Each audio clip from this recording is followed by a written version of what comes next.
शामिल हैं, 3.5 करोड़ अधिकारी कर्मचारी, सब ऊपर से नीचे तक।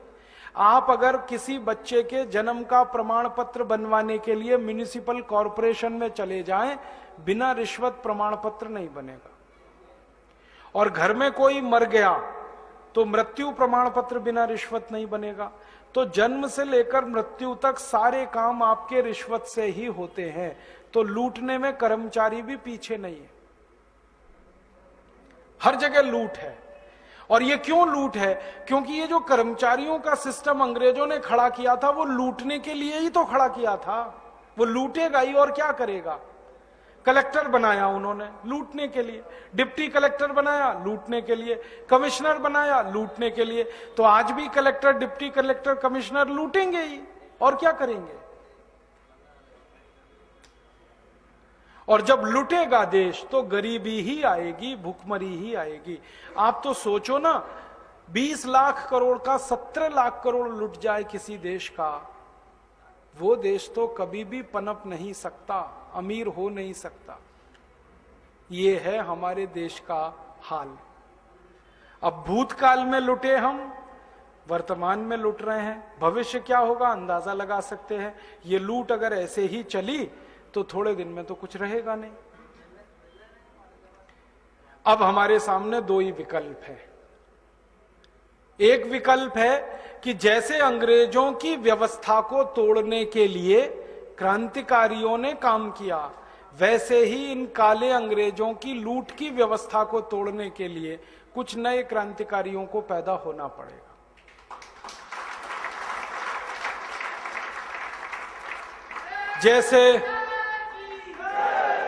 जैसे भगत सिंह, ऊधम सिंह, चंद्रशेखर, झांसी रानी लक्ष्मीबाई, नाना फडणवीस, नाना साहब पेशवा, ऐसे 7,32,780 क्रांतिवीरों ने अंग्रेजों के लूट को बंद करने का ही प्रयास किया था, और उसमें वो कामयाब हुए। 15 अगस्त 1947 को अंग्रेज चले गए और लगा कि लूट का एक अध्याय बंद हुआ। लेकिन ये हमारा दुर्भाग्य है कि फिर दोबारा लुटेरे पैदा हो गए इस देश में। मुझे तो कई बार लगता है कि रॉबर्ट क्लाइव की आत्मा ही मधु कोड़ा में प्रवेश कर गई, और मधु कोड़ा ही क्यों, सभी लुटेरे नेताओं में प्रवेश कर गई वही आत्मा अंग्रेजों की। इसलिए ये अपने देश को लूट रहे हैं और बेशर्मी से लूट रहे हैं। हमारे देश में ये जो राजनीतिक पार्टियां हैं ना, ये पार्टियां नहीं है, डाकुओं के गिरोह हैं ये। हाँ, मैंने इनको पार्टी कहना बंद कर दिया। लुटेरों के गिरोह हैं ये, पार्टी नहीं है आप। और लूट में नेताजी लगे हैं, उनकी पत्नी लगी है, फिर उनका बेटा लगा है, बेटे की भी पत्नी लगी है, फिर उनका चाचा, उनका ताऊ, उनका भतीजा, उनका मामा, उनका साला, सभी तो लूटने में लगे हैं। बताओ कौन सा खानदान है जो नहीं लूट रहा है? खानदान के खानदान लूट में लगे हुए हैं। यहीं देख लो आंध्र प्रदेश में। कल तक आंध्र प्रदेश के जिन नेताओं के पास टूटी साइकिल नहीं थी 20 साल पहले, आज उनकी संपत्ति हजारों करोड़ में कहां से आ गई? लूट के आई। और आंध्र प्रदेश क्या, महाराष्ट्र में देख लो, कर्नाटक में, सब जगह यही हाल है। और ये जो राजनीति है, ये चूंकि लुटेरों का गिरोह बन गई है, इसलिए हर लूटखोर नेता का बेटा और बेटी उसमें घुस रहे हैं, क्योंकि इससे ज्यादा आसान काम और क्या मिलेगा। चाय की दुकान भी चलानी पड़ती है तो मेहनत लगती है, यहां राजनीति में तो बिना मेहनत के लूटने को मिलता है। ना कोई मेहनत है, ना कोई मशक्कत है, ना कोई टैक्स देना है, और ना किसी से कोई जवाबदेही है। लूटो लूटो, घर भरो, विदेशी बैंकों के खाते भरो, ये है हमारे देश में। तो मैंने कहा कि अभी एक रास्ता तो ये है कि हम सब फिर से महात्मा गांधी, भगत सिंह, ऊधम सिंह, चंद्रशेखर का अवतार ग्रहण करें और इन नए काले अंग्रेजों को इस लूट की व्यवस्था से बाहर करें। ये एक रास्ता है। एक और रास्ता है दूसरा, कि हम सब कुछ ना करें, खामोश बैठे रहें।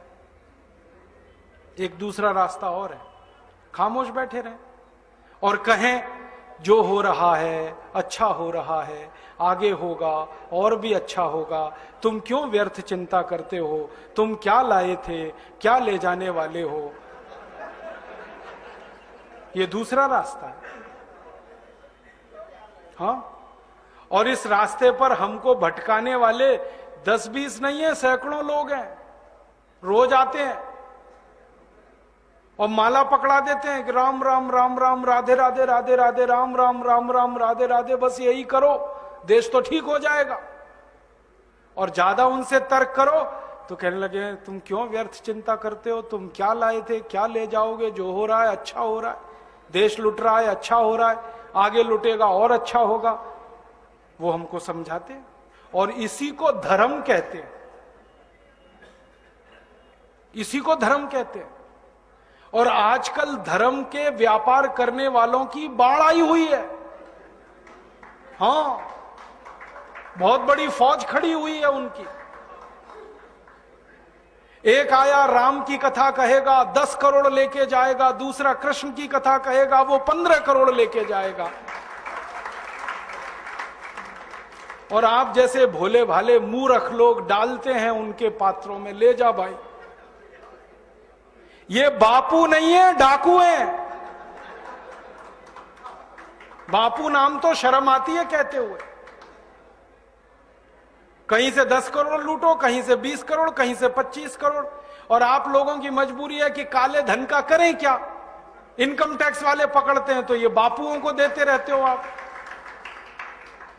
क्या करें उसका। और ये बापू लोग हमें सिखाते रहते हैं जो हो रहा है अच्छा हो रहा है, वाह वाह। मैंने देखा है क्या क्या पाखंड और नौटंकी चलता है। भगवान राम की कथा कहने आते और भगवान राम की जिंदगी के वो प्रसंग कभी नहीं सुनाते जो हम में वीरता पैदा करें, जो साहस पैदा करें। राम की जिंदगी में बहुत सारा हिस्सा साहस का है, वीरता का है।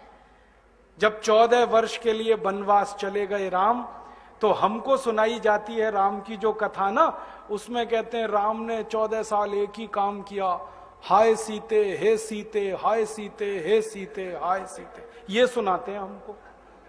हाँ, यही सुनाते हैं निकाल के कहानी में से।